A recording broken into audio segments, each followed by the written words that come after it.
Höskuldur, bara fyrstu viðbrögð eftir þennan leik á móti Strasbourg? Jú, svona ákveðið spennu þarna núna, að því leiti að því að við bara vorum alveg einmitt sko, lengst framar alveg til loka, mætti segja. En þú veist, samanskapi bara langt tímabil að baki og kærkomið frí núna framöndan og þú veist, við göngum bara stoltir frá borðið frá þessu verkefni. Hvað gerist eftir 20 mínútna leik? Af hverju hefur þú komist inn í leikinn?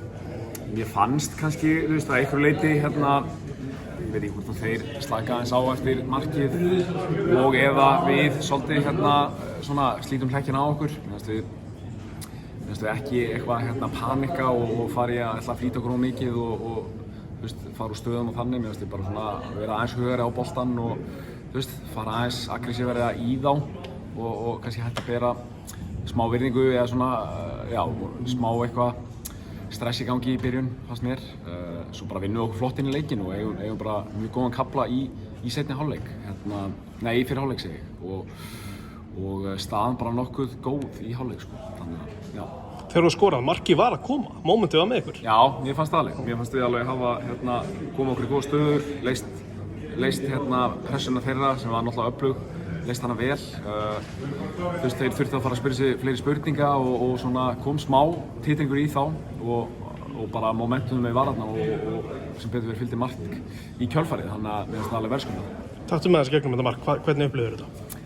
Bara Kiddi ógeðslega aggressífur, þú veist, eins og var allan leikinn, vinnur boltann eitt af mörgum skiptum af bakgrunum eða kantanum hjá þeim. Og bara fyrst að hugsa fram á því, þú veist, hleypum með hann, Davíð tekur kröftugt hlaup og bara skila sér í teginn og svo lága bara vel fyrir manni. Fyrsta mark hjá hjá leikmanni í íslensks lið í 59 ári í Frakklandi. Hvernig er að heyra þessa staðreynd? Já, það er bara flott sko. Bara styrtið staðreynd. Þetta er, þú veist, endurinn á þessu tímabili, hvernig gerir þetta upp?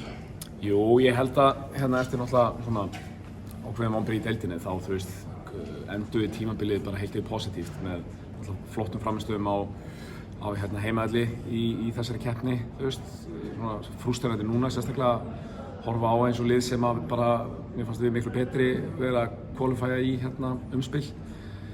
Þú veist, þá vitna ég í kuppsleikinn og líka alveg samsóknarspor, þú veist, það var alveg, hefði alveg getað dottið með okkur, þótt það var 50-50 leikur og svo bara vera, þú veist, alveg inn í leiknum og rúmlega það hér, þannig að það er bara, þú veist, valdablandi hendir. Ég var að skoða hvernig þetta endaði í sambandsdeildinni. 5 af 6 liðum sem Breiðablik mætti komust í umspilið eða óvart. Hvernig er að heyra það? Það er, eins og ég segi, það er mjög súrt. Maður veit alveg að þau eru ekkert eitthvað verður en við að vera þarna og eiginlega bara alls ekki. Þannig að við erum ekkert langt frá því og svona kannski eftir á hefði ekki endilega þurft hér að vera úrslitaleikur það.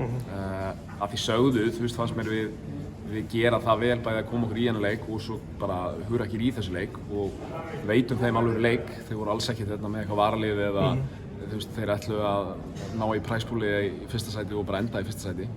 Þannig að það var bara flott að, þú veist, heyra þá vera blístra út af í fyrir hálfleik og bara þú veist, já, vorum alveg rúmlega inn í leiknum sko.